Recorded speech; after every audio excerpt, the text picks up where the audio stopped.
todos. Sejam bem-vindos à quarta edição da transmissão ao vivo, realizada pela Sociedade Brasileira de Medicina Hospitalar, que hoje, nessa terça-feira, 30 de junho, traz um tema bastante polêmico e interessante ao debate, que é a contaminação dos profissionais da saúde. Para conversar com a gente, nós temos dois convidados, a doutora Ana Butter, supervisora de qualidade no Hospital Barra d'Or, no Rio de Janeiro, e o doutor Gutenberg Lavoisier Cruz, médico consultor do Hospital Sírio-Libanês. Os dois profissionais foram acometidos pelo novo coronavírus, enfrentaram a doença e vão contar um pouco para a gente sobre como foi passar por essa experiência. Só para vocês terem uma ideia, segundo os dados do Ministério da Saúde, divulgados no último dia 12 de junho, 83.118 profissionais da saúde estavam infectados pelo novo coronavírus. Mais que o dobro registrado no dia 14 de maio, que foi pouco mais de 31 mil profissionais. No mundo, a estimativa é que mais de 450 mil profissionais estejam infectados, pois o cálculo mostra que 7% dos profissionais de saúde são contaminados. Vou passar a palavra ao presidente da Sobrame, o Dr. André Wagner, idealizador dessa iniciativa, e que irá fazer a mediação da nossa live de hoje. Obrigado, Diego. Então, boa noite, pessoal. Mais uma live, a nossa quarta live. Essa é uma noite muito especial para nós da sociedade, especial para mim, contando com dois amigos aqui, dois amigos médicos, profissionais de saúde, como muitos de vocês, e que conviveram e, graças a Deus, venceram essa pandemia. Essa live, eu já venho pensando há bastante tempo nesse tema, e a gente acabou recebendo algumas sugestões, inclusive de vocês, associados, sobre o tema, mas ela particularmente me afetou muito como pessoa, e a partir daquela noite, enfim, após, na verdade, a alta dessa pessoa, eu achei fundamental a gente discutir e trazer um pouco das experiências, temores, que estar do outro lado, né? Eu pessoalmente acho que é muito mais estar do lado do médico, do profissional de saúde, do que do outro lado, do paciente. E essa noite foi uma noite em que, com vocês, o Dr. Gutenberg, meu colega do Sírio-Libanês, esteve internado.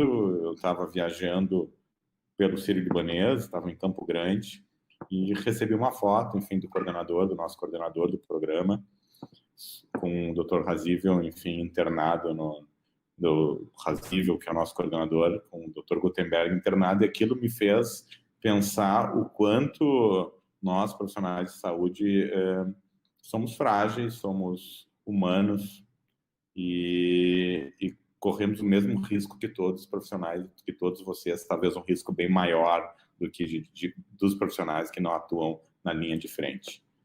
E aquela noite foi uma noite longa, uma noite que eu não dormi, pensei muito, e eu achei que era muito importante eu senti falta, né, de ouvir um pouco como é que os meus colegas sentiram, passaram por isso, e aí, a partir dali, a gente trazer dois amigos, a Ana, uma referência na área de qualidade e segurança assistencial, uma pessoa que a gente já conhece há algum tempo, é a mentora e a organizadora de tudo que tem a ver com qualidade e segurança na Sociedade Brasileira de Medicina Hospitalar. Dr. Gutenberg, que eu tive o prazer de conhecer em dezembro, e que, desde então, somos colegas do Sírio-Libanês, convivendo um pouco mais. Gente, muito obrigado pela presença de novo, é um grande prazer estar com vocês. Doutora Ana e doutor Gutenberg, se apresentem, falem um pouquinho da trajetória profissional de vocês. Começamos por ti, Ana. Boa noite, obrigado, é um prazer estar aqui com vocês.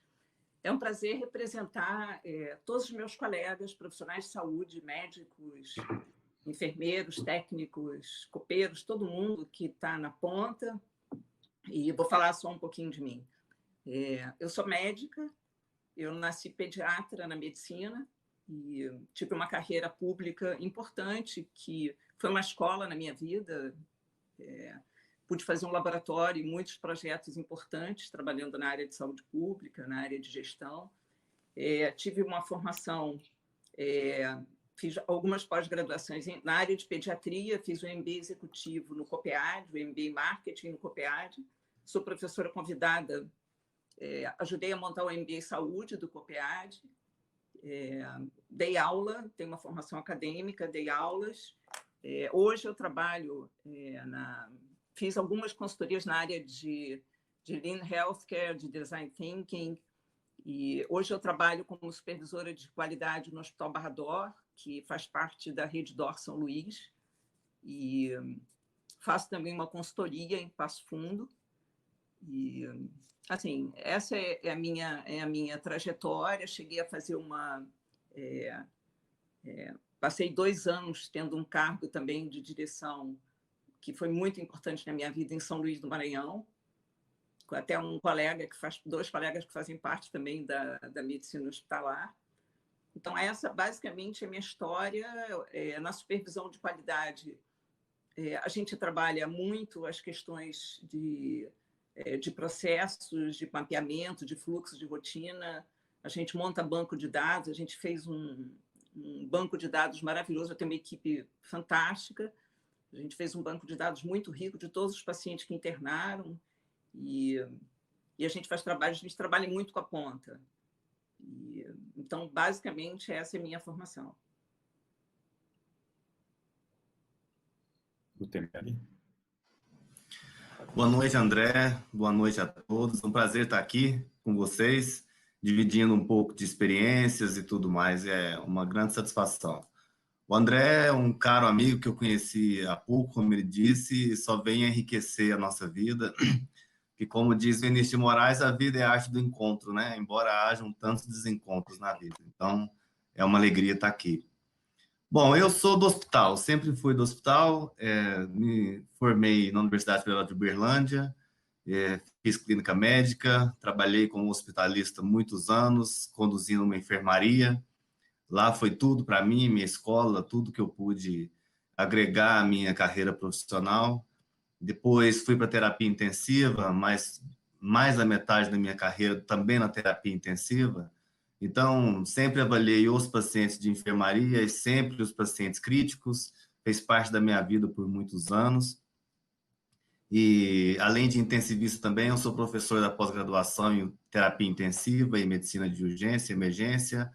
Ainda dou aula em alguns cursos, como o curso de via aérea, ventilação mecânica, o ACLS, o FCCS, que é o curso da Sociedade Americana de Terapia Intensiva, e já dou aula há muitos anos, com muita alegria, é uma coisa que eu gosto muito de fazer. Só que de uns anos para cá, minha carreira um pouco mudou o caminho, e eu tive o grande privilégio de entrar no Hospital Sírio-Libanês, em contato com o Razif, o Elfan e a Amanda, a quem eu tenho um apreço e uma gratidão enorme, e eu acabei vindo para essa área de gestão. Eu sempre fui hospitalista, sou hospitalista, mas eu não sabia que eu tinha uma veia de gestão, eu não sabia. E isso estava no meu dia a dia, desde o consultório, na relação com o meu paciente, a gestão do medicamento financeiro, como que ia ser no hospital, como que a gente dava fluxo. E aí hoje eu me descobri, estou muito feliz e realizado trabalhar no Sírio. Hoje no Sírio a gente trabalha nos projetos do PROAD, na responsabilidade social, sob a condução da Vânia Bezerra, e com uma turma única de gente muito boa. Eu me sinto ali obrigado a ser cada dia melhor, diante das pessoas que estão comigo, isso me faz muito feliz. E a gente trabalha no projeto Lean nas emergências, né, André, juntos, também em hospital, por isso que eu falo que a minha vida não sai de hospital, é muita alegria estar no hospital. E agora, no contexto da pandemia, todos pela saúde, que acho que só veio enriquecer e agregar para o país. É isso. Excelente. Ana, além, a gente vai fazer um espaço anterior, antes de entrar no tema, para trazer para vocês, que talvez não conheçam ainda a Ana e o Gutenberg, a experiência deles vivida como hospitalista ou gerindo hospitalistas. Então, Ana, fala um pouquinho dessa tua experiência e já emendando sobre como é que tu enxerga o papel do hospitalista nessa pandemia, nesse momento de Covid? E aí depois a mesma coisa para ti, Gutenberg, a gente passa a palavra para ti. Tá. O hospitalista ele tem um papel transversal, né? Uma questão que a gente sempre se preocupa dentro da área da assistência é a fragmentação do cuidado. E a fragmentação do cuidado por toda a linha de cuidado assistencial, não só hospital, né? Hoje, o hospitalista ele vai além do muro do hospital. Hoje ele chega na comunidade, ele começa... É um papel que se chama de extensivista, que o Care Model trouxe, que é o papel do hospitalista como extensivista. Ele ultrapassa a barreira do hospital e ele começa a trabalhar na saúde pública, ele começa a fazer o gerenciamento de casos, ele acompanha o paciente na internação, ele acompanha o paciente gerenciando o plano terapêutico, os protocolos, ele faz uma relação importante entre a família, entre o paciente, seus amores e seus cuidadores, entre a equipe, com um papel fundamental de ser educador, além da segurança, do paciente, da segurança assistencial, trabalhar nos protocolos gerenciados, com os marcadores de processo de resultado, a fim de garantir e assegurar para esse paciente toda a chance que ele tem que ter e que ele merece ter. Então, trabalhar é um trabalho muito difícil, que tem que estar muito alinhado, que você tem que mapear todo o processo, transversalizar ele e trabalhar com a equipe, ao mesmo tempo que você trabalha também o gerenciamento de informações. E uma das questões mais complexas que eu acho dentro do hospital, que é a questão da comunicação. Então, trabalhar a questão da comunicação é um papel, e hoje a gente vê que o hospitalista ele tem habilidades que vão muito além do que tinham anteriormente. Anteriormente, eles ficavam dentro de hospitais, e hoje a gente vê como é que o hospitalista ele é cuidador, como é que ele é professor, como é que ele é educador, como é que ele vai ligar os pontos, como é que ele vai garantir que os marcadores de processo e que a comunicação esteja fluindo de forma bem linear para um sistema complexo como é o nosso. Então, eu acho que o hospitalista ele tem um papel fundamental para mim, né? Hoje, acho que assim, a gente trabalha lá no hospital com os rotineiros, que hoje, há muito tempo que a Redditor trabalha com o modelo de rotinas. O rotina ele é um modelo de hospitalista porque ele transversaliza a assistência. Então, você garante que de segunda a segunda você vai ter rotinas sênior que vão estar organizando e planejando o cuidado e garantindo a continuidade da assistência. Então, para isso, você tem que eleger para cada ponto aquilo que vai ser a atribuição, como é que vai ser desdobrado, como é que você vai fazer o briefing, o debriefing, como é que você faz os huddles. Esse é um papel, acho que, super importante do hospitalista. Acho também que no processo de atividade assistencial, assim como na aquisição do conhecimento, o processo emocional, e aí falando já um pouquinho do que o Covid pegou, ele se sobrepõe, segundo Mlodinov, significativamente sobre a questão do processo cognitivo. A gente trabalhava muito com a questão da cognição, com os 3 drivers cognitivos, né, da dissonância, do otimismo não realista, e aí a gente vê como é que a emoção se sobrepõe a isso. Então, criar vínculos com o paciente, com seus amores e cuidadores, criar vínculo com os nossos colegas através da nossa experiência, a nossa técnica. Acho que a qualidade que esse hospitalista tem é super importante, né? A gente só consegue chegar até os nossos profissionais e ter o respeito deles se a gente oferece a eles uma qualidade assistencial, produtos e resultados. Então, acho que o hospitalista, e vejo ele hoje já mesclando um pouquinho do que você falou, o Covid é uma doença onde a gente não pode encerrar o luto, que traz um custo psicológico, um sofrimento muito grande.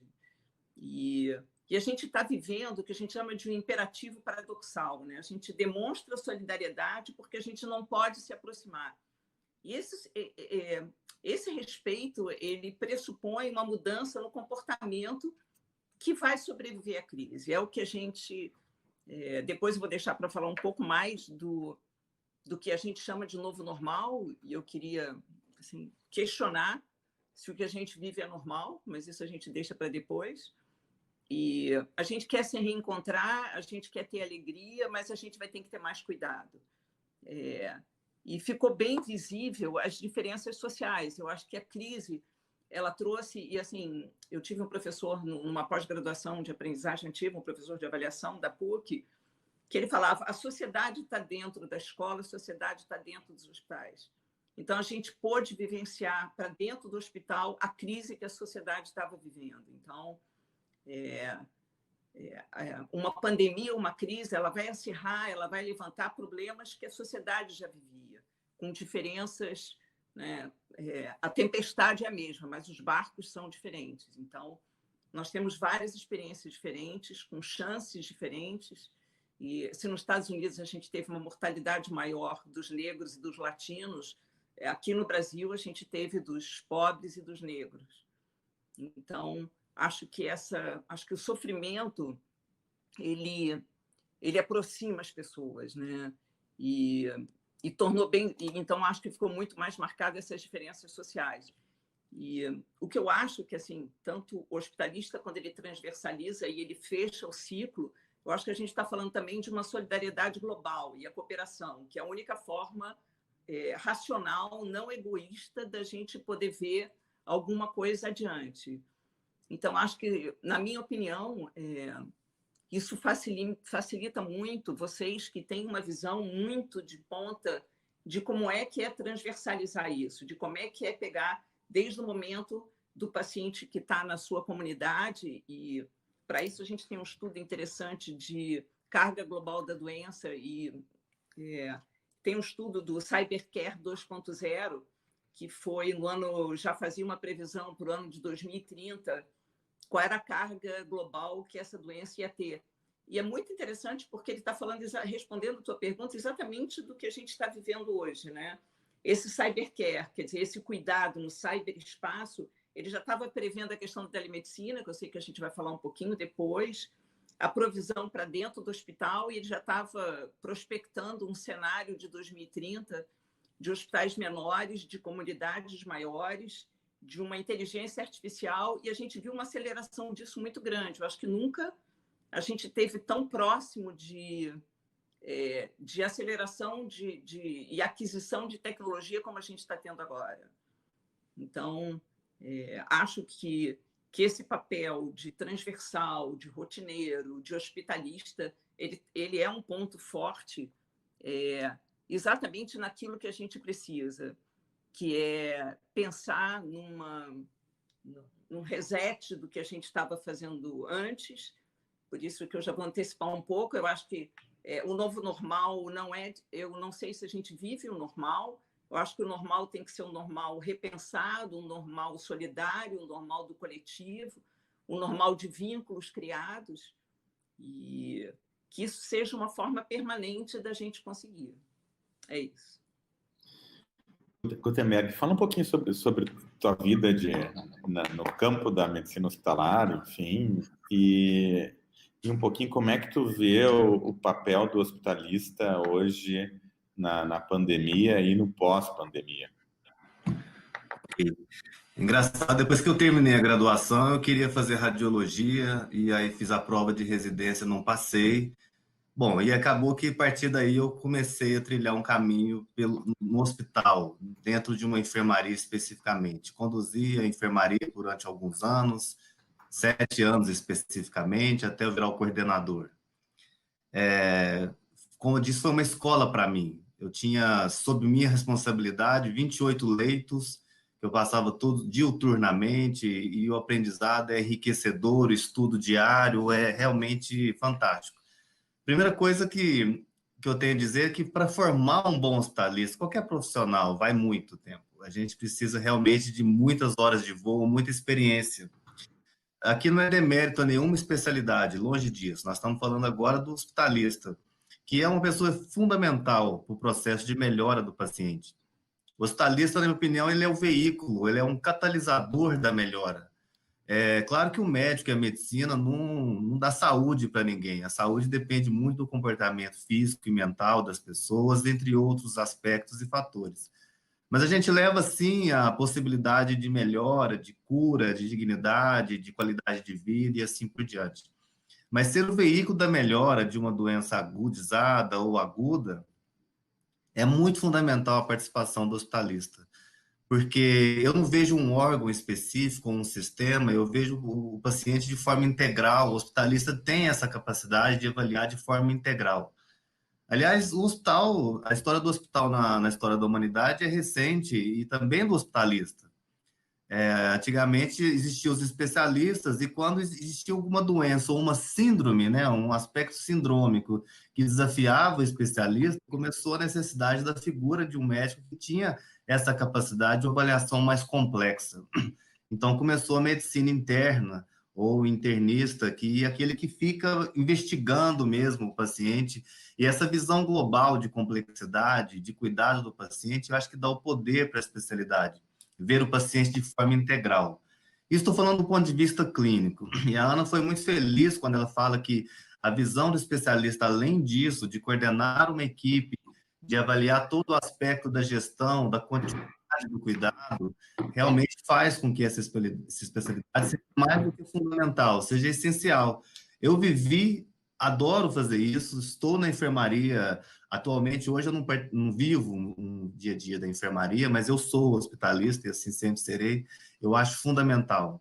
Então, cuidei de uma enfermaria durante muitos anos, eu ainda vou ao hospital, faço uma corrida ou uma visita com alguns colegas. E depois a minha vida de terapia intensiva, eu fui para a terapia intensiva em 2010, mais ou menos, e fiquei até 2016, 17 na terapia intensiva, antes de ir para o Sírio. E eu acho que o intensivista também ele tem um pouco do especialista, do hospitalista, mas no aspecto do paciente grave. Então, quando eu cheguei dentro da terapia intensiva, eu me senti muito confortável. E eu acho que eu sou muito realizado nessas duas especialidades, vamos dizer assim, porque ver o paciente de forma integral, eu gosto disso, é um desafio, se manter atualizado é um grande desafio, sem esquecer o aspecto humano, ser técnico, mas com aspecto humano, isso é o grande catalisador da melhora. Excelente, gente. Agora, trazendo um pouco para o cenário Covid, então, Ana, eu queria que tu contextualizasse um pouco como é que foi esse início, quando que tu te deste conta que poderia estar com o vírus, a que tu acha que se deveu, enfim, como é que foi esse início? Olha só, desde quando esse movimento começou na China e veio chegando para cá, veio na Europa, a gente já estudava muito essas dinâmicas diferentes, né, da apresentação de um vírus desconhecido, mas que tinha algum padrão que vinha se repetindo. Quando isso começou no hospital, a gente começou a perceber que esse padrão estava um pouco diferente. Ele pegou primeiro os pacientes críticos crônicos, que eu acho que esse é um papel fundamental que o hospitalista tem, de fazer um manejo do crônico e impedir que ele chegue a ser um crítico crônico, que é aquele paciente Gutenberg que vai ocupar nossas terapias intensivas, que vai fazer PAV no 21º dia, que vai aumentar a taxa de mortalidade. Então, a gente começou a ver primeiro alguns pacientes idosos e depois pacientes jovens. Depois a gente começou a ver jovens, já assustou a gente, depois pacientes obesos, diabéticos, hipertensos. E a gente começou a construir, trabalhar os dados. E, assim, cada dia era uma novidade. Então, era um trabalho muito intenso de fazer os fluxos. A gente teve um apoio da direção completo, um trabalho intensivo. E, assim, eu não vou chamar de Agile ou de Scrum, mas a gente, até porque a gente tem uma maturidade grande, a gente tem uma compreensão e entendimento muito grande. O hospital foi capaz de rapidamente evoluir para a abertura das suas terapias intensivas, abertura gradativa na medida que esses pacientes iam chegando, com fluxos muito bem definidos de área COVID, de área não COVID. Então, a preocupação junto à CCH, junto à emergência e a todos os gestores e a direção foi muito grande no sentido de você poder desenhar o caminho do COVID, de você ter o maior rigor na questão da desinfecção desses setores, de garantir um fluxo bem feito, do uso de EPIs, mas, ao mesmo tempo, a gente via, e a gente já tinha estudado alguns modelos, de que a hora que você relaxa, a hora do encontro, é o momento, talvez, de maior contágio. Então, a gente se preocupou muito com a questão da paramentação e da disparamentação. Então, a gente ainda tem um setor Covid, ele diminuiu bastante, mas a gente tem um CTI ainda, o nosso maior CTI é um CTI Covid, e quando você entra, a gente criou anticâmara, o conceito foi o mesmo para todos, a gente desenhou fluxos, e era um trabalho muito grande, porque a todo momento que você desenhava um modelo onde você ia ter contato, o profissional da ponta ia ter contato com secreções e a transmissão por gotícula, quando a primeira extubação ela foi comemorada no hospital e já tinha um protocolo todo feito, acabou a extubação, ok, foi bem legal. Aí as pessoas voltaram, olha, isso deu certo, aquilo não deu certo. Então, era diuturnamente, de segunda a segunda, a gente ia modificando os fluxos e revendo e testando, e a gente fazia simulações em loco de como é que ia ser, como é que ia ser a coleta do sangue, quem ia levar alimentação, a restrição rigorosa de quem ia adentrar um setor Covid de coorte ou não.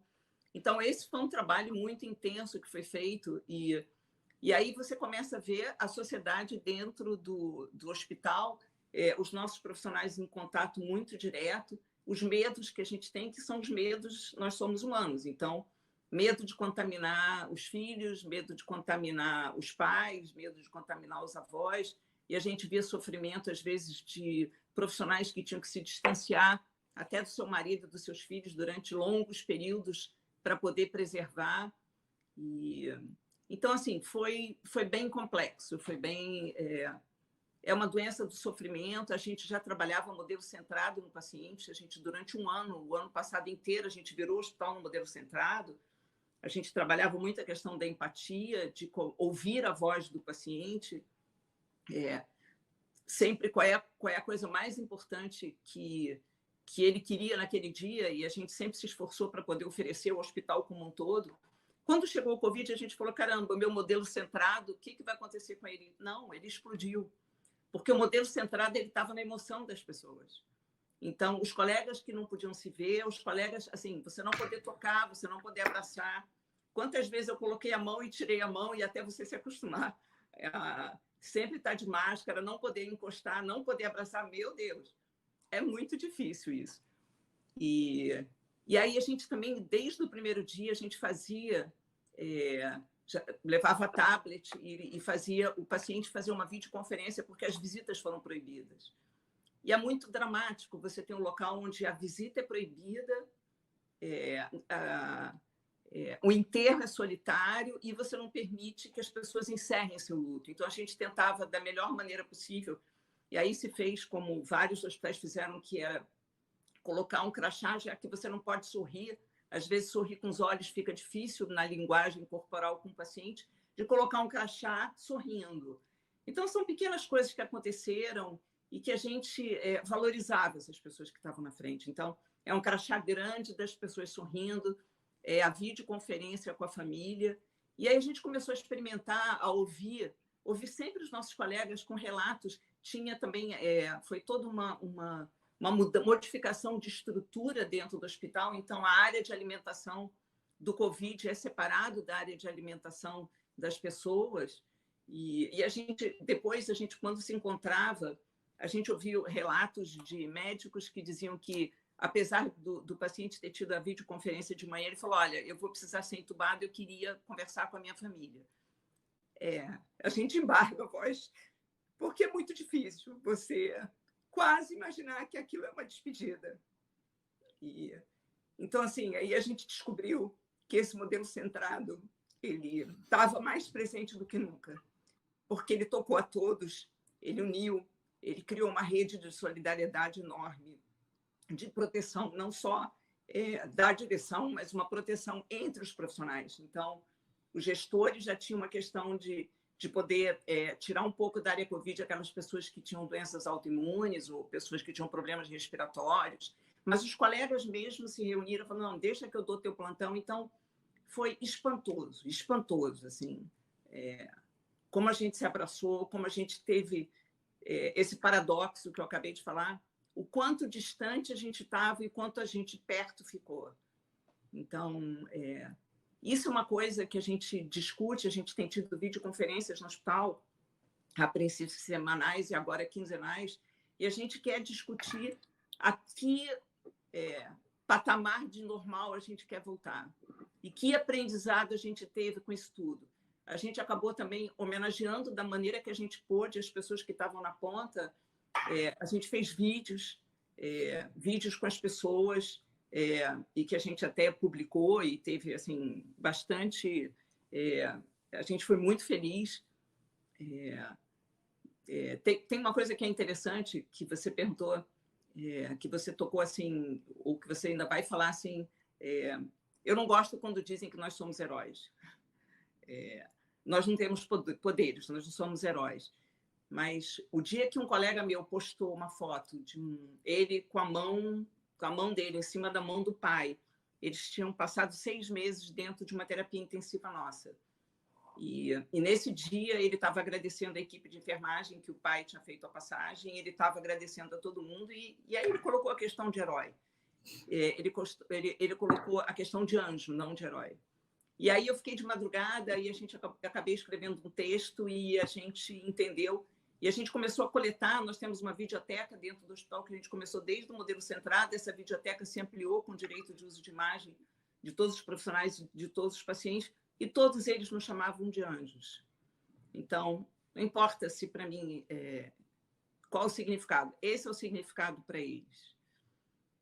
Sobre a questão de como é que, da transmissão, a área corte, Covid, é uma área absolutamente protegida. Assim, você tem a proteção. Talvez o momento que... Mas as pessoas também... Nós somos a sociedade. As pessoas vão de transporte. Assim, elas têm possibilidade de se contaminarem durante o transporte ou no seu meio social. O Covid, a gente aprendeu, ele, além de ter uma transmissão por gotícula, a permanência dele em superfícies é muito grande. É incrível como a gente pegou um material gráfico que falava já do coronavírus, e quando a gente foi ver e foi estudar o Covid, assim, a permanência no papel era 3 dias, a permanência em outras superfícies 4 ou 5 dias, depois a gente foi estudar que até em fezes podia ter 28 dias. Então, havia muita possibilidade.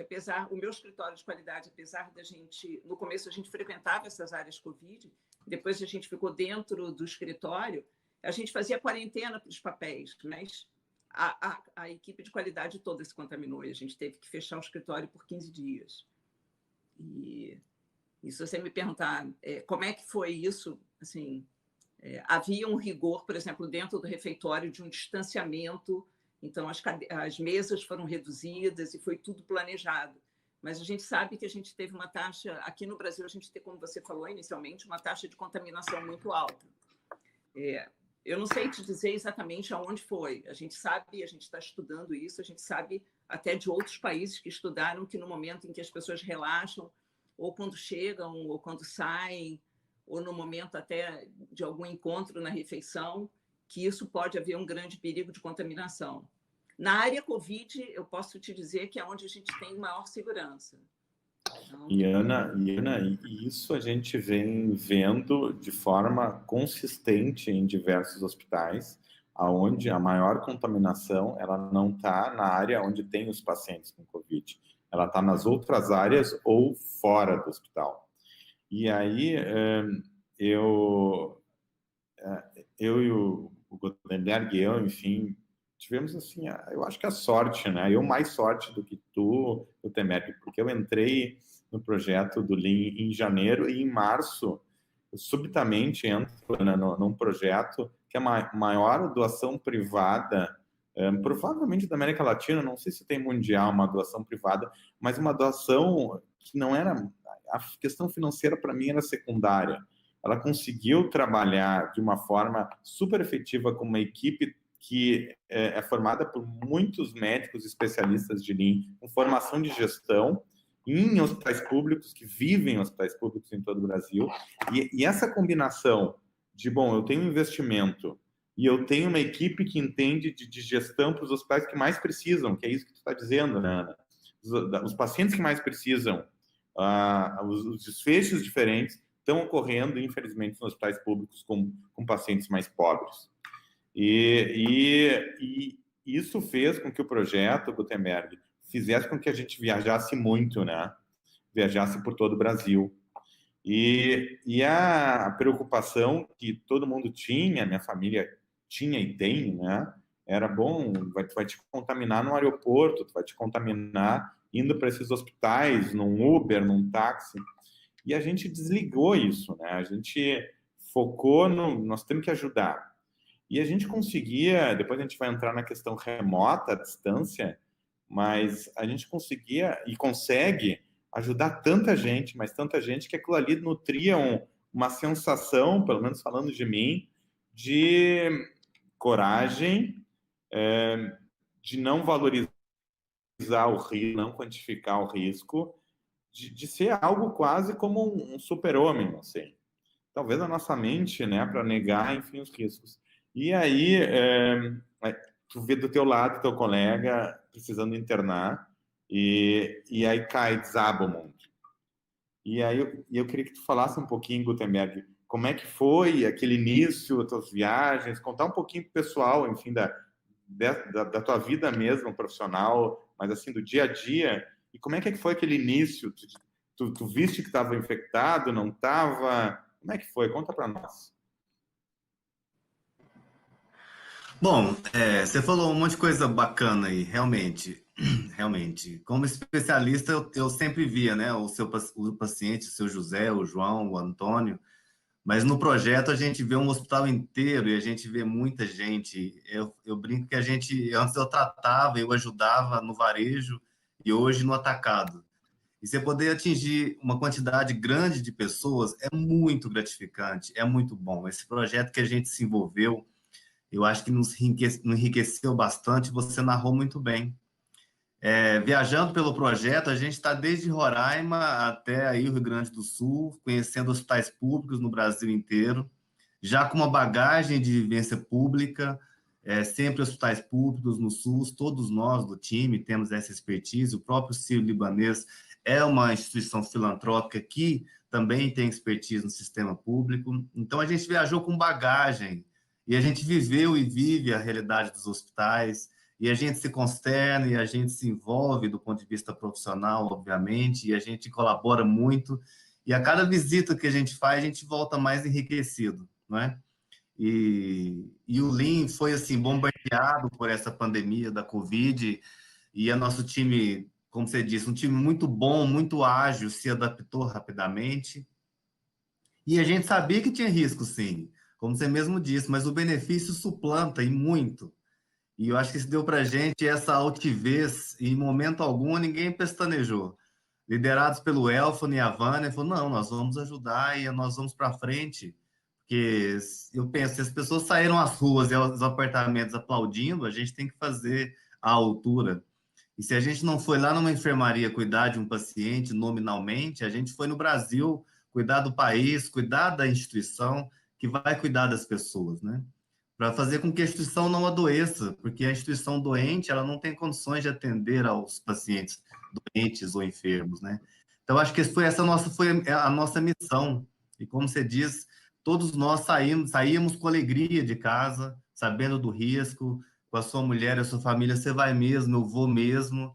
Eu acho que todo mundo foi com um sorriso no rosto e a certeza de que estava fazendo a diferença, e estava, sem dúvida alguma, junto com o Círio, com o banco, o TPS, Todos pela Saúde. É um trabalho que nos dignifica e dá uma magnitude diferente. Bom, então nessas saídas aí, nessas viagens, sabendo do risco, mas com um benefício muito maior, de verdade, André, eu não achava que eu fosse infectar, e se eu fosse, seria uma coisa muito tranquila. É claro que as pessoas encaram essa pandemia e a Covid de formas diferentes antes de ter a doença, né? Muitos depois de ter. Porque você pode olhar de um lado achando que é um simples resfriado, você pode achar ver do outro lado e ver um enorme impacto na economia e tudo mais, né? achar um ponto de equilíbrio é complicado, mas para mim não tinha dúvida que se eu contraísse essa doença seria muito tranquilo. E seria difícil, porque eu estava na gestão, a gente estava nas reuniões com a gestão, eu não estava na linha de frente, eu não precisava paramentar, obviamente, eu tinha somente cuidados de máscara, distanciamento e higiene das mãos. Para mim, isso era muito tranquilo. E a hora que eu contraí essa doença, eu acho que a evolução ia ser muito tranquila, como disse, mas eu saio de casa no final de semana, eu vou para Palmas, em Tocantins, fazer mais uma visita no Hospital Geral de Palmas, e eu lembro que estava com a Jaqueline, minha colega, acordei no dia para trabalhar sentindo diferente, estava esquisito.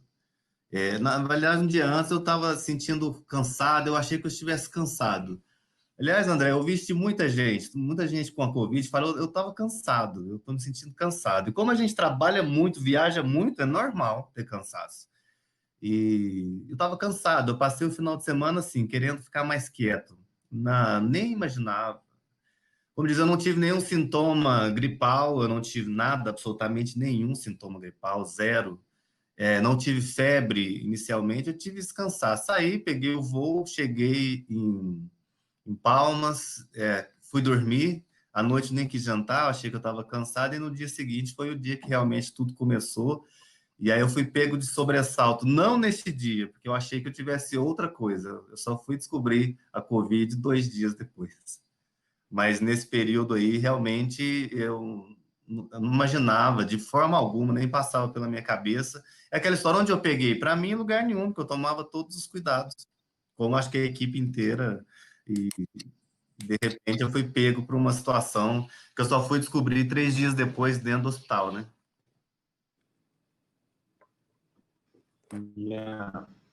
E aí, avançando nessa questão dos nossos temores, da vida real, né? Ana, traz um pouquinho quando tu descobriste, o que passou pela tua cabeça, esse distanciamento da família, enfim, a tua experiência como paciente, não como médica. Tá. Olha só, eu achei que eu tive Covid várias vezes, porque Covid se apresenta de formas diferentes. Eu cheguei a baixar a emergência um dia, achando que... Cheguei a fazer um swab, e depois a gente vê os colegas caindo, e você se preocupa com os colegas, e eu acho que é importante, assim, a gente vai falar depois dessa rede de suporte, que eu acho que é fundamental. E aí eu achei que eu estava cansada, mas achei também, igual a você, entendeu, Gutenberg? Não, caramba, a gente trabalha muito, é isso mesmo. Tudo é normal, para a gente tudo é natural e tudo é normal. Aí teve um dia que eu acordei, eu falei, caramba, eu estou cansada, mas para ver que eu não dormi bem e tal. Aí eu fui tomar café. Eu amo o cheiro de café, não senti o cheiro de café. Falei, falei, meu Deus. Aí eu falei, bom, mas tudo bem, isso pode ser só o café. Fui escovar o dente, não senti o gosto nem o cheiro da pasta de dente. Falei, bom, a prova final vai ser o perfume. Nada. Falei, anosmia, ageusia. Aí comecei a sentir assim... que os sintomas aparecem diferentes, entendeu? Assim, eu tinha como se eu tivesse uma dor na caixa torácica e uma dor na calota craniana. Nada de gripe, nada.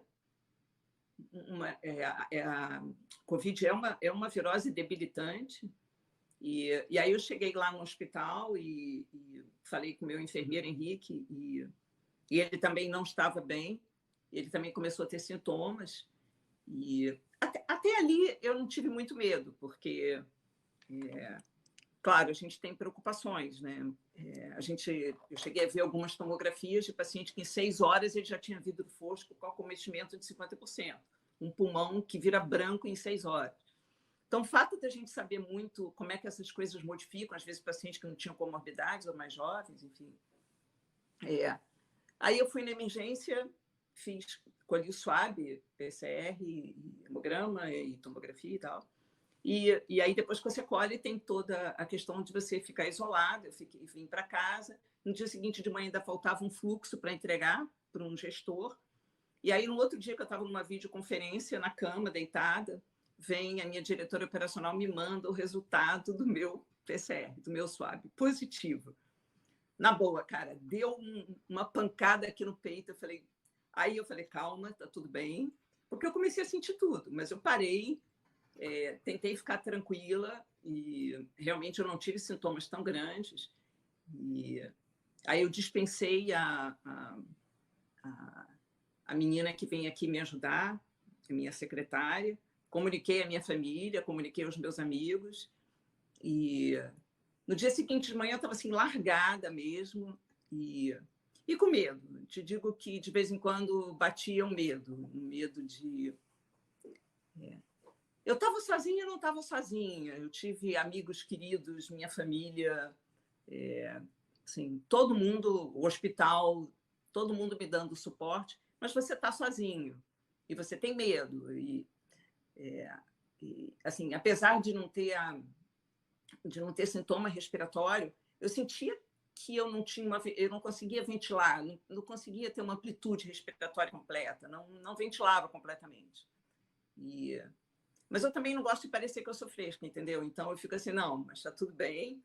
E aí, assim, eu consegui, dar um jeito na minha casa no 4º, 5º dia e fui melhorando e, graças a Deus, eu tive um Covid bem leve. A maioria dos meus não é uma gripezinha.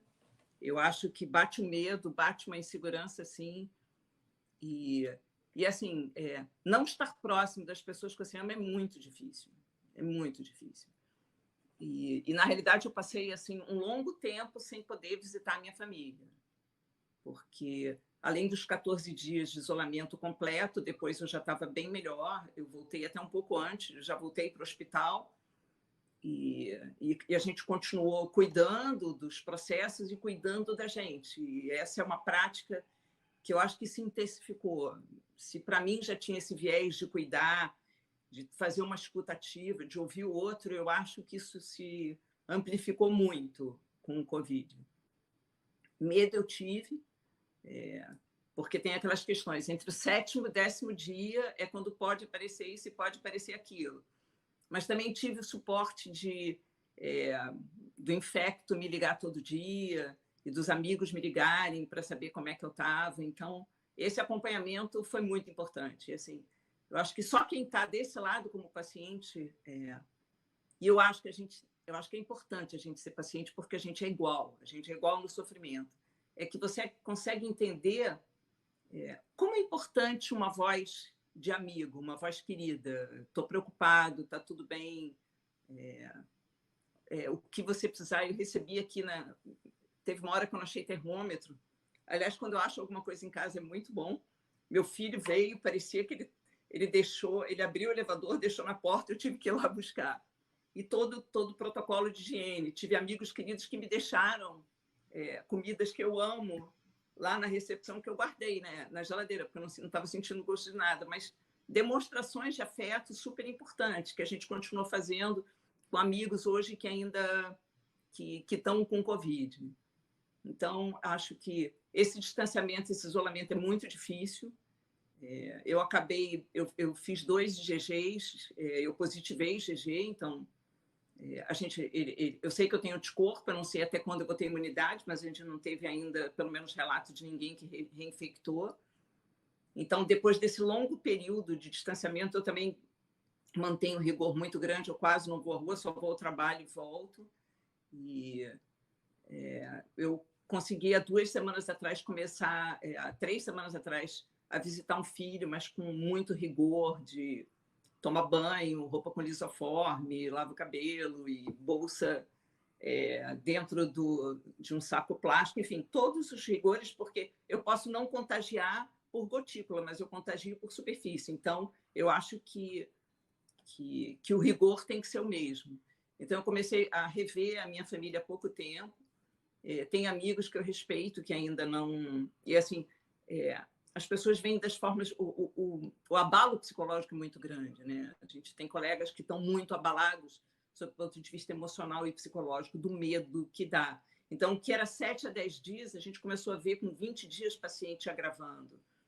A gente estuda já há uns 6 anos no hospital readmissão hospitalar, e a gente viu alguns casos de readmissão por Covid. Então, a gente também estuda esse ciclo do Covid todo. Então, assim, medo como paciente, medo como pessoa, medo como ser humano.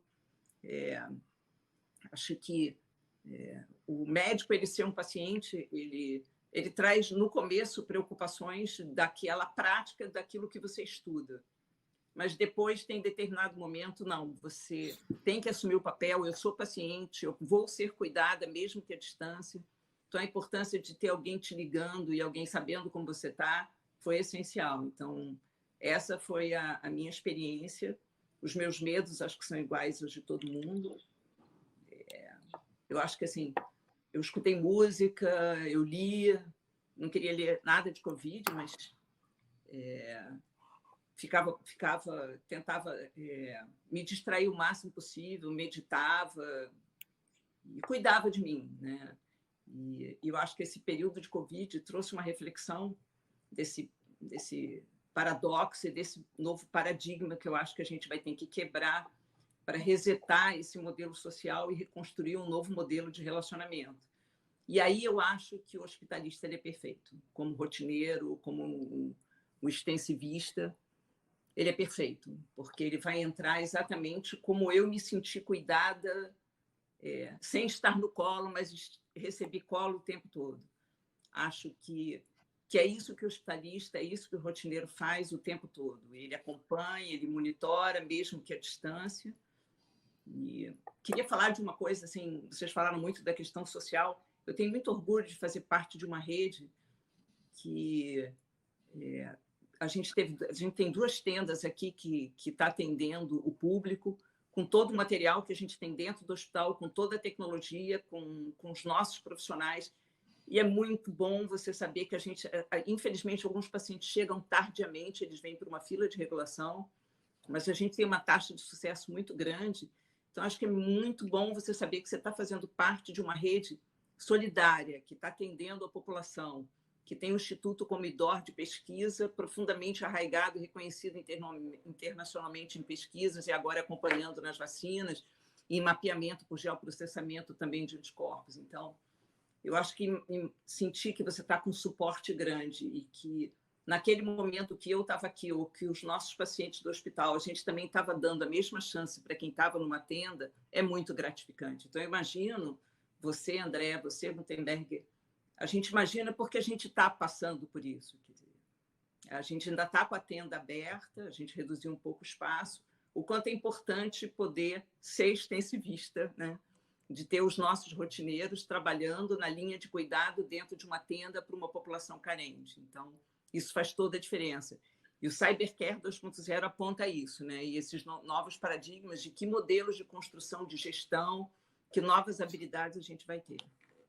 E é interessante, Gutenberg, que a Ana, depois a gente vai abordar mais isso no final, não saiam daí mais de 50 pessoas nos assistindo, de todas as regiões do Brasil. Eu não vou falar todos os estados para não esquecer um, e vocês são famosos, hein? Um monte de elogio, vou ler no final os elogios aí, que vem desde familiares até, Ana, pessoas que tu ajudou, inclusive, na parte de Covid. E como está mudando a comunicação, nós vamos falar mais depois, mas como a gente está mais interligada, é uma coisa meio difícil de entender, né? A gente está... Desde quando o médico vai ficar ligando todo dia para ti, por telefone, com alguns parâmetros, para saber como é que tu tá? Mas repara como a gente está mudando de tradição de cuidado. Eu estou daqui a pouco, meu pai está em Boston, ele consegue conversar com um familiar por videoconferência 2, 3 vezes por dia. O fato que tinha um horário super rígido com tal, e o médico só pode falar que 5 minutos, daqui a pouco eu não encontro o médico e, bom, eu não tenho notícia do meu paciente. Como as coisas estão mudando? Mas eu queria voltar para ti, Gutenberg, para tu também falasse um pouco dessa questão de viagem. Como é que foi? Tu tava em outra cidade, tu é de Minas Gerais, tu negaste o início da infecção, tu percebeste logo, e aí contar um pouquinho desse início. Tu falaste um pouquinho que tu teve que internar. Então, traz um pouquinho para nós um quadro da doença um pouco mais grave que tu acabou vivenciando. Sim. Então, antes de pegar a Covid, eu só tinha certezas. Eu não tinha nenhuma dúvida. Eu estava no Sírio, na frente do Todos pela Saúde, trabalhando nos hospitais, viajando. Eu estava na minha cidade fazendo consultório, que eu faço ainda, atendendo os pacientes. Eu vou ao hospital, atendo alguns pacientes em casa, e eu só tinha certezas. Para mim, era a minha dedicação como clínico, como intensivista, como gestor, e é o que eu tinha. Bom, e aí, de repente, eu me caí e percebi cheio de dúvidas, com muita dúvida. Então, assim, para mim foi o primeiro paradigma, de tanta certeza eu fui para a dúvida. A Ana falou que achou que teve Covid várias vezes, eu achava que em momento algum tive e nem teria. E nem quando eu tive a doença eu achei que eu tivesse, como eu tinha falado. Então, eu fui para Palmas, a primeira vez que eu tinha ido àquela cidade, e na manhã que eu fui na Secretaria de Saúde, falar com o secretário de Saúde do Estado, junto com a Jaqueline, o hotel, eu já acordei um pouco mal, e o hotel, como eu falei, eu estava me sentindo cansado, somente cansado, e o hotel fica da Secretaria de Saúde uns 600 metros. Ela falou, vamos a pé? Eu falei, vamos, vamos. E parece que eu comecei o dia querendo terminar, sabe? Assim, como é que vai ser hoje e o final do dia? Parece que eu estou cansado, eu quero voltar. Isso não é muito comum acontecer comigo. Chegamos na secretaria, eu estava derrotado de andar 600 metros. Estava derrotado. E como que eu não deixo transparecer no semblante aquela derrota que eu estava e a dúvida que começou a assumir enquanto eu conversava com o pessoal sentado, até que eu levantei, fui ao banheiro e não tem lembrança de um mal-estar daquele tamanho na minha vida, não tem. De verdade, não tem. E de dentro do banheiro eu mandei uma mensagem para a Jaqueline, a especialista que trabalha com nós, o André sabe, mas para todo mundo... Que está nos assistindo aqui. Que bom! Um anjo, ela é um anjo. E aí, vou tentar não chorar, tá? E aí... Não tem problema, não tem problema chorar, Gutenberg. Vai ser gravado, nós vamos passar para todo o sírio-libanês, mas é bom para mostrar, enfim, de forma muito clara, que nós, médicos, somos iguais a qualquer ser humano, corremos, não é o mesmo risco, um risco muito maior, e temos todos os nossos receios, e por mais que a gente negue isso, e para mim esse teu processo, eu gosto da tua mentalidade positiva, é uma negação, assim, que nos protege, né?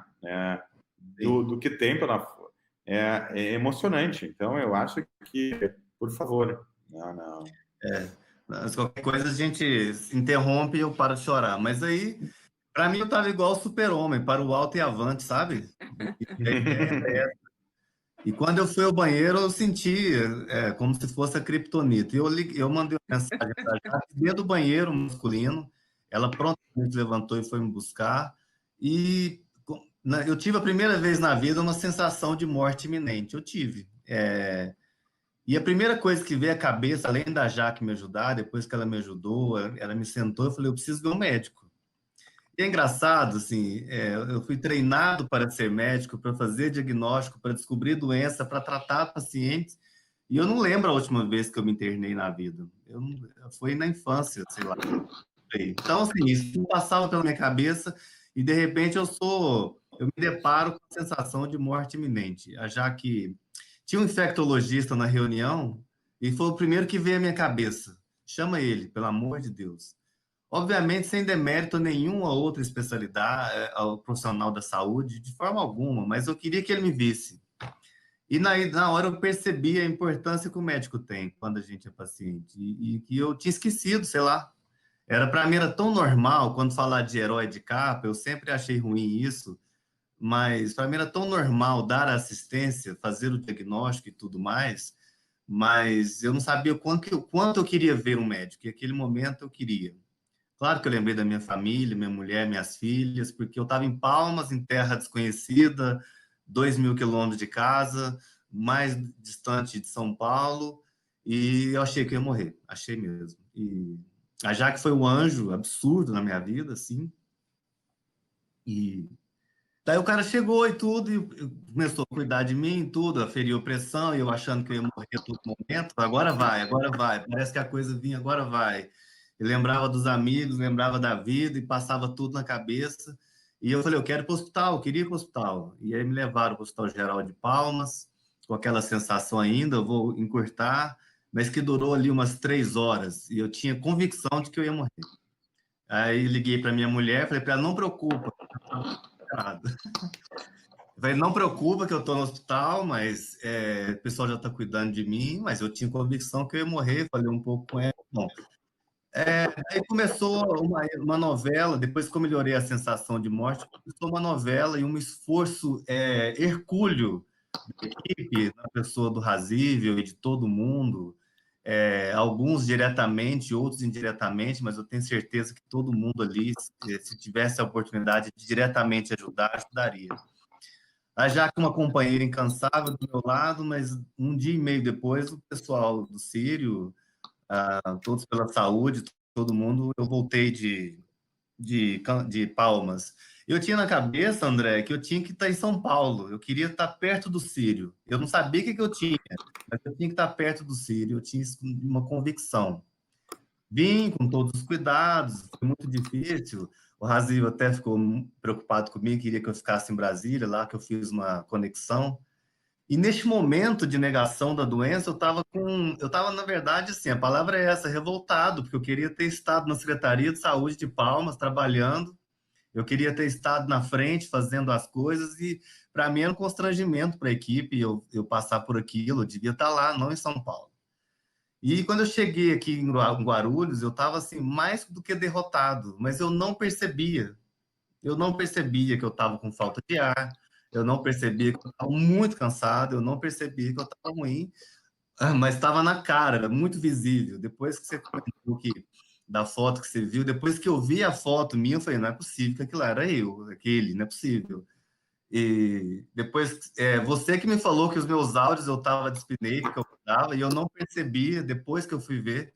Até minha mulher disse, quando eu mandei um áudio para minha tia, ela falou, você viu o áudio que você mandou? O vídeo, aliás? Eu falei, não, porque eu não tinha essa percepção. Bom, Isso só para explica para o pessoal, só para vocês imaginarem, a gente está num grupo aí de 40, 50 pessoas, com o Gutenberg, que vocês já perceberam, um cara muito carismático, então todo mundo gosta dele. Ele manda uns áudios assim, dizendo, eu tô bem, gente. Ontem eu estava descendo a ladeira, mas dava um nervoso naquilo, uma dissonância assim, cognitiva, assim, E aí eu digo, só falta o cara piorar mais, assim, o que eu vou fazer, né? E ele negando, acho que interessante que ele disse depois, quando você me disse dos áudios, foi ouvir os áudios e, nossa senhora. Não, eu não conseguia entender aquela proporção, de fato. E depois, quando a gente lê da Covid, que muitos pacientes não percebem a dispneia, realmente, eu não percebi, eu atribuía. E depois eu comecei com uma mialgia muito intensa e fiz febre. Então, para mim era dengue. Falei, não, isso deve ser dengue, qualquer um das famílias e tudo. E aí eu cheguei no Sírio e o pessoal me atendeu, o Razível comigo, a Jaque comigo, e eu falei, não, gente, é só um atendimento normal, eu preciso dormir. Na minha cabeça eu precisava dormir porque eu queria recuperar para trabalhar. Eu tinha muito o que fazer, e eu tinha que voltar para casa, eu tinha que ver meus amigos, eu tinha que trabalhar, e era isso. Colheram suave, eu achei que não precisava, fizeram a tomografia, eu achei que não precisava. Como diz o Razil, eu estava no trabalho para a equipe. E aí eu fui para o quarto, eu falei, não, mas eu não preciso ir para o quarto, eu só ir para o hotel. Não, fiquei no quarto. No dia seguinte, acordei, a médica foi me ver, a Úrsula, uma pessoa fantástica, infectologista do hospital. Eu sentei, reuni minhas forças, sentei na beira do leito, eu estava com a roupa de trabalho ainda, para vocês imaginarem. Eu não tinha tirado a roupa do trabalho, porque eu não tinha aceitado a ideia de que eu era paciente. Para mim, não era. Para mim, era só transitório. Eu estava de calça, camisa, sentei na beira do leito, balancei as perninhas e falei, e aí, que hora que eu vou embora? Minha mulher já estava saindo de Uberlândia, que eu moro lá, ela veio para São Paulo para me buscar. E a médica falou, não, você não vai embora. Eu falei, vou, eu estou muito melhor. Ela falou, você viu sua tomografia? Eu falei, não. Aí ela me mostrou a tomografia, 50% de acometimento pulmonar, com acho que 9 pontos de consolidação pulmonar, vidro fosco para tudo quanto é lado, e desabou. E aí, desabou. Aí eu falei, não. E Falei para minha mulher, que ela ficou mais desesperada, ela estava na rodovia, foi me buscar, e aí eu fiquei no quarto, o Razildo já tinha ido embora, o PCR não tinha saído, mas falei, é Covid, não tem jeito, um negócio desse é Covid. E o PCR realmente confirmou. E daí eu achava que não tinha essa de se abalar diante disso, mas, André, é impressionante. Psiquicamente, a luta emocional interna foi o desafio dos próximos 7 dias de internação. Eu até brinco toda vez que a enfermagem vinha com o oxímetro, ver minha oximetria, eu dava uma hiperventilada, sabe, para ver se a oximetria daria acima de 94, porque eu comecei a passar os dias com medo do tubo. Eu tive medo da ventilação mecânica, não dos profissionais do hospital, não é isso. Eu tive medo de morrer, eu tive medo de ficar longe, eu tive medo de estar longe da equipe, todo mundo trabalhando. Eu queria trabalhar no WhatsApp, mas os próximos dias foram muito ruins de sintoma, muito sintoma, muito sintoma. Minha mulher foi ficar comigo, e minha mulher é maravilhosa, uma amiga, uma companheira inseparável. A gente ficou junto e clinicamente eu estava muito comprometido, muito comprometido. E emocionalmente eu estava muito desgastado, mas eu estava numa luta interna, sabe? Comigo, para eu não esmorecer, eu não podia esmorecer. E eu tinha essa luta interna para manter o ideal, para manter a expectativa, não interessa o desfecho, se eu ia para o tubo ou não, se eu ia continuar bem, e os dias muito ruins. E eu estava internado, eu era paciente, eu já estava totalmente entregue. E aí, medicação e tal. Mas, assim, eu digo que passar pela fase clínica foi difícil. Os sintomas são muito debilitantes, é uma doença muito debilitante. Feliz para quem foi oligossintomático ou assintomático, mas a doença realmente é muito debilitante. Ela te tira todas as forças, ela te rouba tudo que você tem, mas ela não pode te roubar o ideal nem a esperança, sabe? Eu também trabalho no ML na minha cidade, só para comentar, no último mês tivemos 12 suicídios, onde a gente tinha no ano 4, 6, 12 em um mês, porque a luta psíquica é muito difícil. Não estou dizendo só para quem está no hospital, a Ana que ficou em casa, você que talvez não teve, estava na linha de frente, a minha mulher, as pessoas. Esse isolamento ele traz, e a própria pandemia, ela traz um aspecto psicológico muito intenso, um peso muito grande, e que foi a primeira vez que eu senti, porque eu mantinha o ideal lá em cima, e o entusiasmo, mas eu fui pego realmente nessa situação emocional que foi um desafio. E sofri bastante, mas aqui, não estou querendo aqui valorizar o sofrimento, não, mas eu acho que é o posicionamento diante dele, porque as dúvidas foram muitas, e eu virei paciente, punção venosa, eu até brinco que eu ganhei pulseirinha de risco de queda, e, e Clexane todos os dias, e antibiótico, sentindo o Rocefin ardendo na veia, a ceftriaxona, né, sem conflito de interesse, e lembrei de quanto que eu já fiz ceftriaxona em paciente em bolos, e eu comecei naquela percepção, né, naquela pensar sobre sobre a vida e o morrer, sobre ser médico e paciente, assistir e ser assistido, e comecei a sentir na pele o cuidado da enfermagem.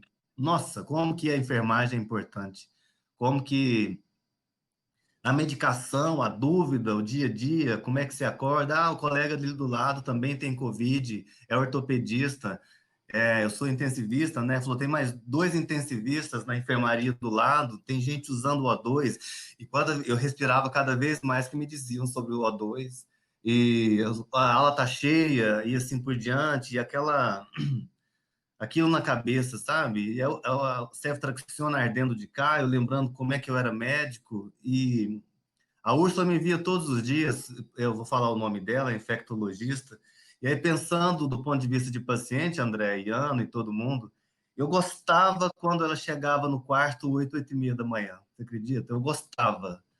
E aí teve uns 2 dias que ela chegou mais tarde e eu fiquei na espera, cadê ela? Cadê? Eu preciso vê-la. E eu nunca tinha pensado nesse aspecto, sabe?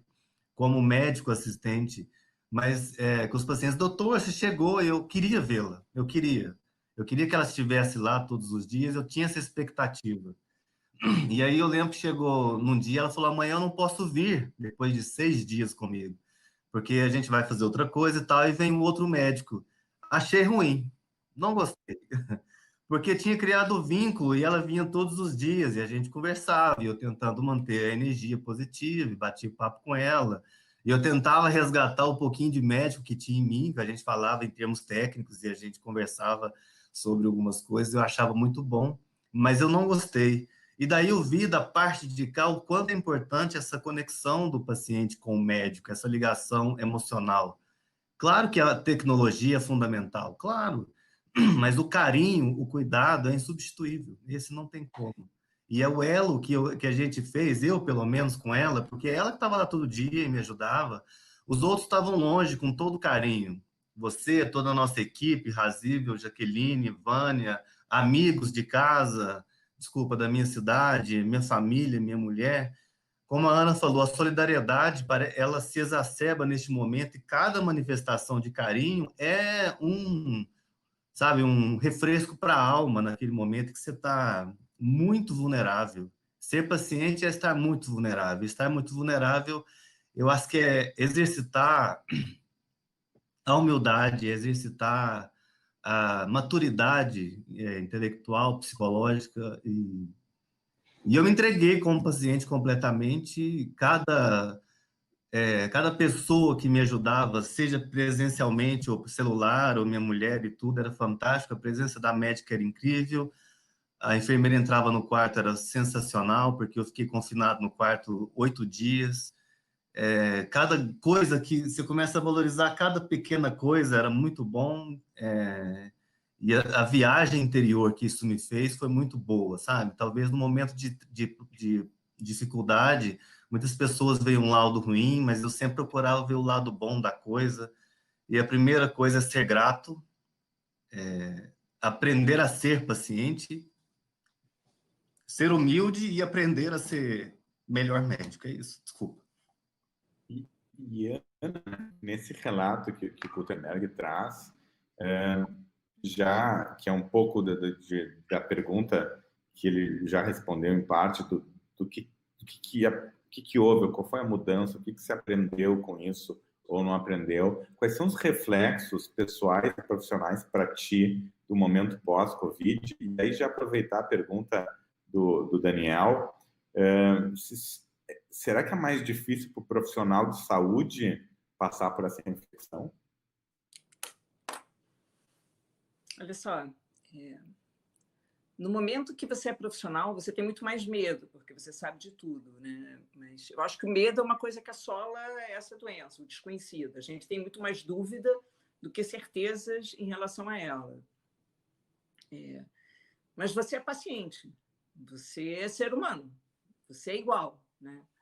Gutenberg, eu treinei porque eu tive várias vezes Covid. Você não teve essa oportunidade, você só teve uma vez.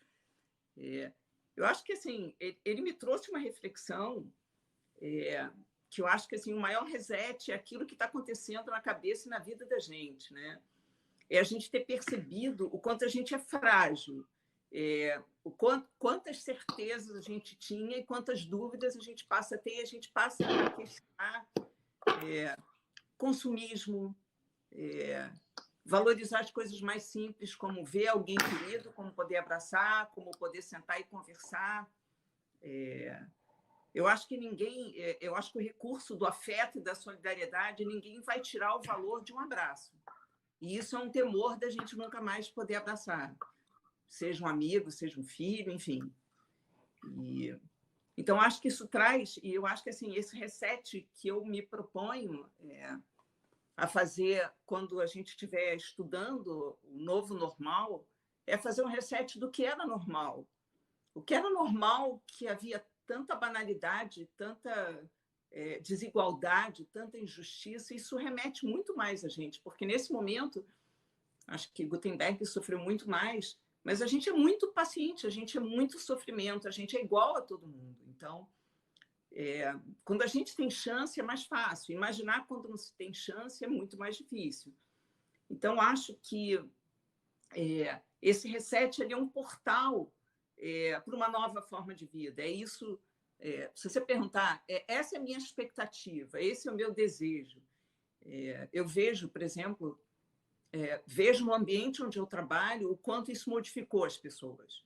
Eu acho que a gente tem que ter uma forma de fortalecer e ir para um patamar. Então, acho que esse novo normal é rever o que era normal e a gente ir para um patamar mais alto, seja de evitar contaminação, de melhorar a higienização da mão, da gente ter regras de toalete respiratória, de uso de máscara. Quer dizer, eu tenho certeza que o dia que eu começar a ficar gripada, eu vou usar uma máscara. E se eu tiver febre, eu não vou sair de casa. Eu não tinha essa consciência antes, entendeu? Então, eu acho que tem uma questão, a higiene dos ambientes, a questão da transmissão. Eu acho que isso daí vai...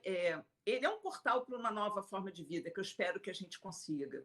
A solidariedade era uma coisa que é muito comum entre as pessoas mais pobres, mais humildes, né? Eles dividem o que ele não tem. E a gente começou a ver, talvez, uma reforma, um ressignificado de indústrias, um valor que a gente tem que dar para os nossos pesquisadores, para a nossa educação, para a nossa saúde pública, para o nosso SUS, para as indústrias, e começar a produzir respiradores. A gente tem que ser independente de muita coisa. Então, acho que esse reset é para tudo, né? Acho que eu acho que é preciso a gente refletir como sociedade, refletir como pessoas. Para mim, trouxe uma reflexão muito grande, né? Eu trabalhava muito já com empatia, mas foi muito forte, assim, te explicar o que é um hospital sofrendo. E até você estava falando, como é que a gente liga para a família, a gente liga para o paciente todo dia. Desde o primeiro dia, além de você ter a videoconferência, o médico, já que as visitas são proibidas, isso é muito solitário, é uma doença da solidão, é a doença do medo, é a doença da incerteza. E é pior, respondendo ao Daniel, acho que é uma pergunta muito boa, é pior para nós médicos, que a gente fica imaginando do 7º até o 10º dia e depois do 20º, então é muito difícil para a gente. E tem uma questão, Ana, que te interrompendo, que também Gutenberg colocou mais claro, que uma pandemia, se existem profissionais importantes numa pandemia, eles são os profissionais de saúde. Então, se existe um momento na nossa carreira profissional em que a gente é mais útil para a sociedade, é agora. E aí você não conseguir ficar 14 dias ou mais tempo fora de ação, né, Gutenberg? Que nem diz o Gutenberg, derrotado. Eu acho que não tem nada de derrotado. Eu acho que, pelo contrário, né, vocês são os vencedores, né? Eu acho que está muito claro isso no discurso de vocês. Não conseguir ajudar o próximo, não conseguir. Isso é genuíno. Eu acho que isso aí não é uma redundância. É verdade, é o que a gente sente. E aí, Gutenberg, eu queria que tu trouxesse, tem 2 perguntas que eu vou juntar, que é do Cláudio e da Andrea, um pouco do reflexo para ti, profissional e pessoal, desse momento pós-infecção, e aí, trazendo a pergunta deles, o que muda da tua relação com o teu paciente? A minha mulher sempre fala uma coisa, Renata, eu acho fantástico, é muito difícil receber elogio, e é mesmo, depois eu parei para pensar que é complicado mesmo.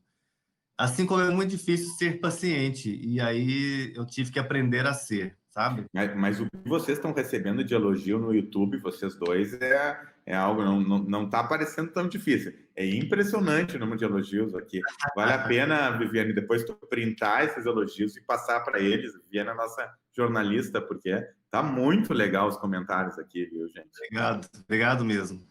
E aí eu tive que aprender a ser paciente, sendo médico. Como que a gente vai ser paciente sendo médico? A Ana falou. Vi aquela tomo em várias pessoas, aquela tomo era minha. Eu vi aquele oximetria era minha, aqueles exames eram meus, dímero D lá em cima. E falei, gente, engraçado, desculpem. Mas o outro olhar, saber estar do outro lado, né? Bom, eu acho que ser paciente como médico é mais difícil, talvez, porque às vezes a ignorância é uma bênção, né? Mas quando você sabe os perigos que você vai passar, os riscos e todo o processo, é angustiante. Bom, isso para mim mudou muita coisa, sabe? Mais ou menos um reset, como disse a Ana, sem se querer ser demagogia, mas a gente repensa muitas coisas na vida. Do ponto de vista profissional, eu não teve muitos reflexos na minha atuação, porque eu trabalho numa instituição fantástica, você também, André, o Sírio-Libanês é uma instituição sólida, e preserva o lado humano de uma maneira importantíssima. E todo o auxílio eu tive todo momento, isso me dava muita força. A ajuda dos meus amigos, muita força. A presença da minha mulher comigo 8 dias na enfermaria, confinada a 10 metros quadrados, foi maravilhosa.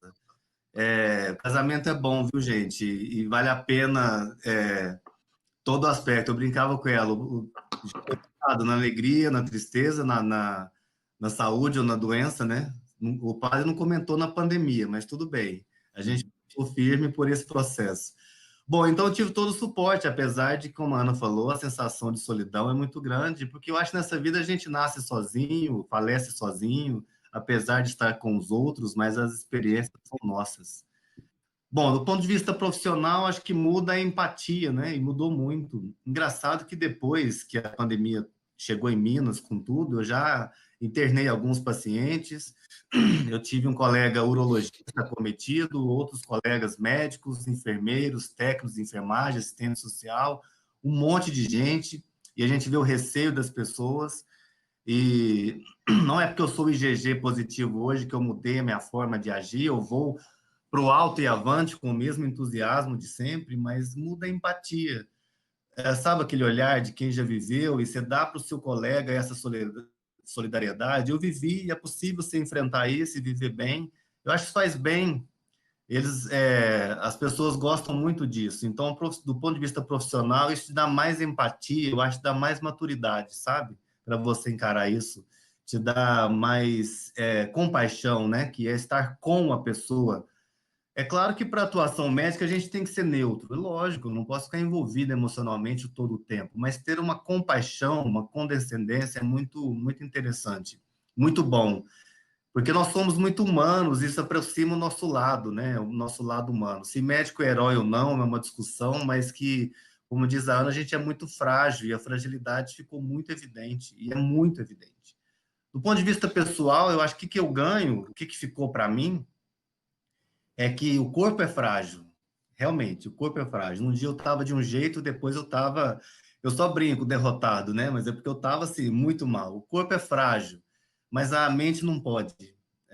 O ideal não pode. O corpo é frágil porque o corpo adoece, o corpo envelhece, mas a gente não pode envelhecer a alma, nem os ideais. Isso, para mim, ficou mais importante ainda. Estar doente fisicamente é ruim, mas estar doente psicologicamente não pode. É mais importante, eu vou dizer isso, pode não concordar comigo, mas eu acho que a saúde psíquica e emocional é mais importante, ou tão importante como a saúde física. Isso é importante. A tecnologia é fundamental, mas a presença das pessoas, o carinho, a solidariedade é mais ainda. Então, acho que para mim fica isso. A gente reconhecer que é frágil, mas ao mesmo tempo a gente conhecer que pode fazer muito pelos outros e deve, e que psicicamente a gente tem que estar bem mais maduro. E eu vou pedir desculpa para vocês, passei do tempo, mas não sai ninguém do YouTube, tá com todo mundo ali, o Diego, nosso gerente, diz, André, fica no tempo, é 1 hora, já são 1h20 e as pessoas estão interessadas, comentando, mas a gente vai estar se encaminhando para o final, e eu acho que o final, ele fecha com uma pergunta que eu acho que vocês têm um pouco mais de tempo de responder. Eu queria agradecer os mais de 90 inscritos de 23 cidades diferentes, 11 estados diferentes do Brasil, representando mais de 20 instituições e 3 países, pessoas de Portugal, dos Estados Unidos e Argentina, além do nosso Brasil. A gente sempre faz quinzenalmente atividades, a gente tenta trazer atividades que agregam nesse nível, né, que seja uma coisa realmente significativa para vocês. E a gente fecha, Gutenberg e Ana, começando por ti, Ana, por uma discussão que a gente estava tendo antes dessa live, em que 2017, gente, foi o 3º Congresso Brasileiro de Medicina Hospitalar em Maceió. primeiro Congresso Nacional de Medicina Hospitalar na região Nordeste, né? A medicina hospitalar é muito desenvolvida no Sul e Sudeste e foi subindo, né?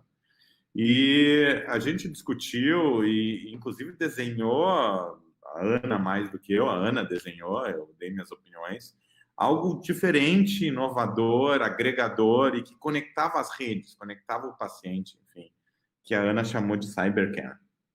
E aí a gente chega num momento agora, Gutenberg, que a gente está conseguindo se comunicar muito bem e cada um, é interessante, está num estado, nós três, e a gente tem 20 estados, 11 estados nos escutando e 3 países além do Brasil nos escutando, se comunicando, trocando e até se emocionando com vocês, né? Então, eu queria que tu falasse um pouquinho sobre isso. Se fala muito do novo normal, se é normal, não. Mas como é que vai ser esse mundo a partir de 2021, na visão de vocês? O que a gente tem que aproveitar, né? E aí é isso, assim, não é que a gente tem que sofrer para aprender, mas, bom, se a gente está sofrendo, que a gente aproveite para melhorar a experiência do paciente, para melhorar a nossa interface como ser humano, para a gente ser mais solidário. E aí é muito interessante, assim, que o vírus, ele igualizou todo mundo. Não tem classe social, não tem cor, não tem religião. Todo mundo é suscetível. Ninguém consegue ficar num cubo e não ter o risco de ser infectado. E eu queria começar por ti nessa pauta, Ana, e aí o Gutenberg fecha, então, a nossa live. Deixa eu dizer, eu gosto de cybercare mesmo, e acho que o que fica, o que vai ficar, eu acho que, assim, tem tecnologias leves que não precisam ser...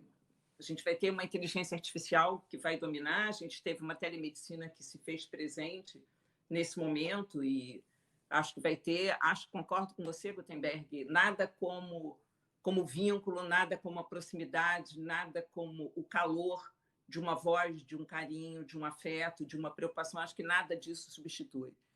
Acho que o modelo centrado no paciente, ele desde o Institute of Medicine, ele foi feito para isso. Mas eu queria lembrar, eu fiz parte de um trabalho junto com um querido que já se foi, que foi Ricardo Rebouças, onde eu coordenei, foi um trabalho que foi para qual é o impacto que ia ter a abertura do mercado de telecomunicações em setores sociais. E aí eu fiz estudos naquela época de telemedicina e tinha um grupo chamado Brain Reserve que estudava e que conseguia... a gente trabalhou com cenaristas na metodologia de Goudet e prospectando cenários futuros. E a prospecção para cenários futuros é muito parecido com o que o Cybercare 2.0 fala. A gente ia se partir para as comunidades, não ia ter um modelo hospitalocêntrico, isso naquela época era quase impossível, né? E a gente precisa reforçar a cultura, reforçar a linha de cuidado. A gente ia ter... O hospital ia ser um lugar onde você aprende a ter saúde, aprende a viver, aprende a se alimentar e aprende a conviver. Eu concordo com você, Gutenberg, assim, eu acho que eu nunca vivi. Eu acho que a gente tem que aproveitar essa experiência para a nossa vida, para sermos pessoas melhores, praticarmos a humildade, praticarmos a gratidão, praticarmos a compaixão, praticarmos o respeito e o agradecimento, que aqui eu quero fazer publicamente a cada um dos profissionais que trabalham com a gente, que se doaram, que se doam e que fizeram o máximo por esses pacientes. Quer dizer, pegar o telefone e ligar todo dia, que era o que você perguntou, como é que pode fazer isso? O médico liga 2 vezes ao dia para a casa da família que não pode visitar. Mas a gente tem exemplos no mundo, né? Por exemplo, você tem um sistema chamado FLO do NHS, onde uma enfermeira de um hospital que tem um algoritmo, ela liga para o paciente para saber, para pegar, por exemplo, para um dos pacientes que ela pega por WhatsApp mesmo, ele afere a glicemia e vê como ele está, o outro paciente que tem insuficiência cardíaca congestiva, que ele se pesa e ele afere pressão arterial. Então, assim, eu acho que vão ter formas de ter visita presencial. Eu acho que a gente vai viver um modelo híbrido, na minha opinião. Um modelo híbrido onde a gente vai ter uma volta às comunidades, uma volta à família, uma volta a esse médico de família, essa pessoa humana, essa pessoa que escuta. Eu entendo, Gutenberg, muito quando você fala e você se emociona, quando você faz uma escuta ativa e o médico ele tem uma propensão a cortar o paciente, depois de 5 segundos ele não quer mais ouvir. Porque você, quando pergunta, você já sabe a resposta que você vai dar. Não, você tem que escutar, você tem que ouvir. O paciente tem que falar aquilo que ele pensa. Então, praticar isso e ter experimentado, ter tido a oportunidade, que para mim foi um presente, de ter um grupo colaborativo, de poder ter implantado o modelo centrado, onde a gente pergunta qual é a coisa mais importante que eu posso fazer para você hoje. Não importa se quer um milkshake, a gente consegue um milkshake. Eu não estou dizendo do cuidado paliativo que pode tudo, não é isso. Mas o que eu posso te dar de carinho? O que eu posso te dar de afeto, já que você, quando chegou aqui, você deixou de ser...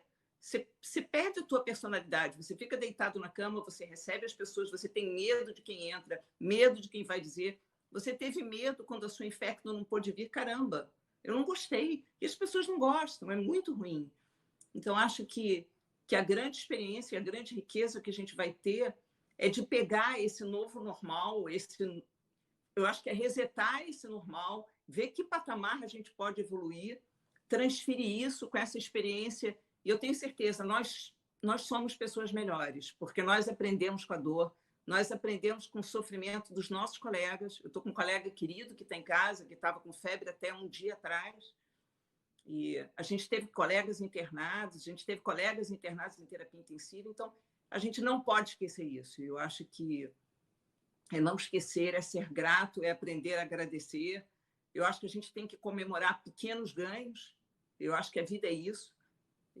Ter pequenos ganhos, comemorar, e a gente não pode esquecer, né? Acho que o brasileiro não gosta de lembrar memória, ele não gosta de história, mas acho que o sofrimento para a gente da área da saúde foi tão grande que a gente não pode esquecer.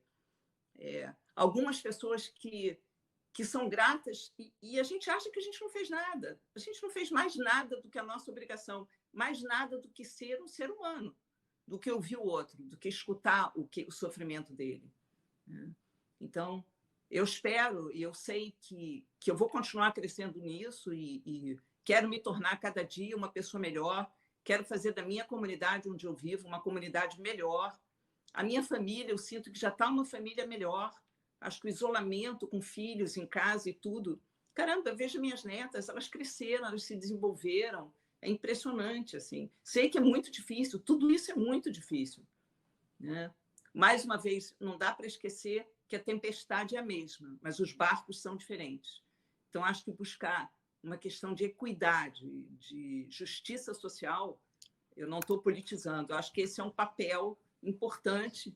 O Amos Oz falava isso, que eu acho que é muito importante, que eu acho que nós é que temos capacidade de modificar essa sociedade. Então, quem sabe resetar e aproveitar todo esse aprendizado que a gente teve para promover um pouco de equidade e justiça, com esses exemplos, por exemplo, que a rede teve e que vocês estão tendo também no Sírio, e a gente poder amalgamar esses valores todos. Gutenberg. Bom, já de começo eu já agradeço, André, pela oportunidade, agradeço mesmo, agradeço a Ana, as palavras, todo mundo está assistindo, agradeço a minha família, minha mulher, minhas 2 filhas, Natália e Gabriela. Agradeço a equipe do Sírio, que trabalhamos juntos, todos os meus amigos e todo mundo, é sempre gratidão.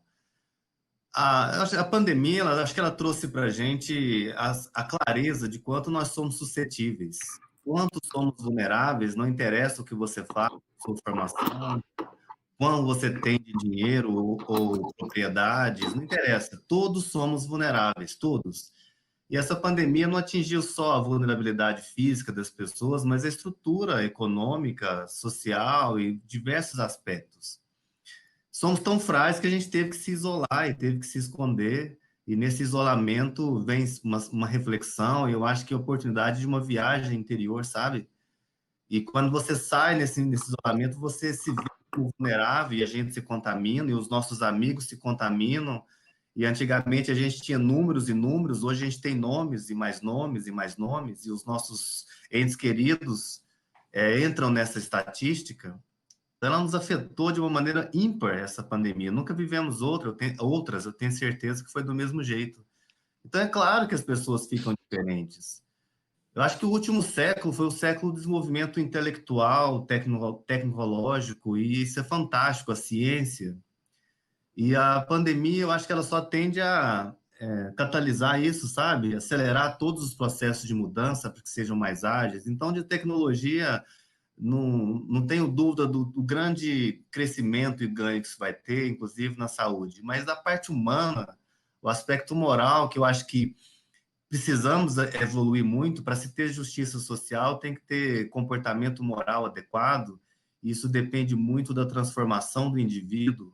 E a única pessoa que pode transformar o indivíduo é ela mesma.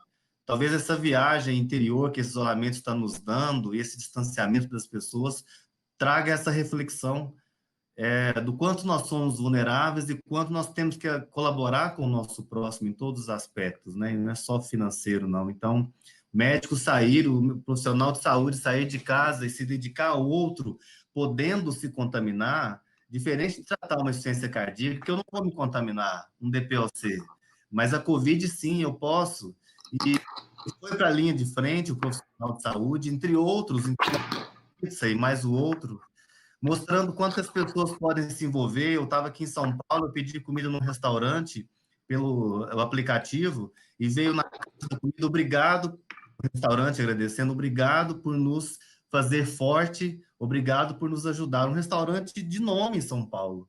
Então, assim, a parte humana de solidariedade, de gratidão, eu acho que isso é uma grande mudança do normal, sabe? Eu não vou falar de outros aspectos, mas a sociedade não vai estar diferente daqui 6 meses, mas já é um começo, uma semente que vai germinar de forma mais rápida, mostrando o valor do ser humano. A Ana falou do modelo hospitalocêntrico que deve mudar, é centrado no paciente, mas não é só no paciente, é no ser humano. O Brasil tem feito um trabalho lindo, e os profissionais de saúde lindo em relação a essa pandemia, de se doarem pelas pessoas. Médico não, e profissional de saúde não é herói, mas quando você se doa podendo se ferir, você passa a ter sim uma tonalidade de herói. Passa sim. Eu não acreditava, mas hoje eu vejo de anjo, assim como a Jaqueline e outros anjos. Eu acho que a gente pode sim ser anjo de outras pessoas, como pai dos filhos. Esse modelo centrado na pessoa, para mim, acho que é o que fica na saúde, porque por mais que a tecnologia seja fantástica, para mim a mágica acontece ali, na beira do leito, no tete-a-tete. E encerrando com as palavras do William Osler, que é um médico inglês, é considerado um dos pais da medicina interna e também na medicina hospitalista, ele diz que o bom médico, ele trata a doença, mas o excelente médico é aquele que trata o paciente que tem a doença. Obrigado. Obrigado mesmo. Gente, de novo, em nome da Sociedade Brasileira de Medicina Hospitalar, queria agradecer muito a presença da Ana e do Gutenberg. Eu estava comentando anteriormente o quanto difícil ia ser mediar essa live, e não foi fácil segurar as emoções, não é fácil compartilhar sentimentos. A gente sente isso, mesmo estando bem longe de vocês, mas fisicamente longe, mas emocionalmente muito próximo. A Sociedade Brasileira de Medicina Hospitalar, ela sempre pensou e ela foi criada com esse propósito de integrar as redes de saúde, de literalmente fazer uma saúde baseada no paciente, centrada no paciente, de a gente conseguir dar uma horizontalidade, de o papel do próprio médico e da enfermeira hospitalista serem maiores, mais horizontais, mais próximos da beira do leito, de a gente pensar em estratégias de comunicação que vão ter que envolver tecnologia, não tem como não envolver, mais a justiça social para a gente atingir áreas geográficas de difícil acesso. A gente está tendo uma experiência fantástica de tutoria remota no projeto Todos pela Saúde, atingindo hoje mais de 190 hospitais, com uma ideia de chegar em 400. Não tem como a gente atingir isso sem a tecnologia. Mas a ideia é cada vez mais a gente integrar. A gente está voltando de uma medicina muito segmentada, muito preocupada em algum órgão, em algum e pouco preocupado no paciente. E a medicina hospitalar, ela vem justamente, como dizia o Osler, para a gente se preocupar com o paciente. Obrigado por terem ficado com a gente nessa 1h30, foi fantástica a participação de todos. A gente volta daqui 2 semanas. Gente, boa noite a todos e muito obrigado. Boa noite, obrigado. Boa noite, André. Obrigado a todo mundo aqui.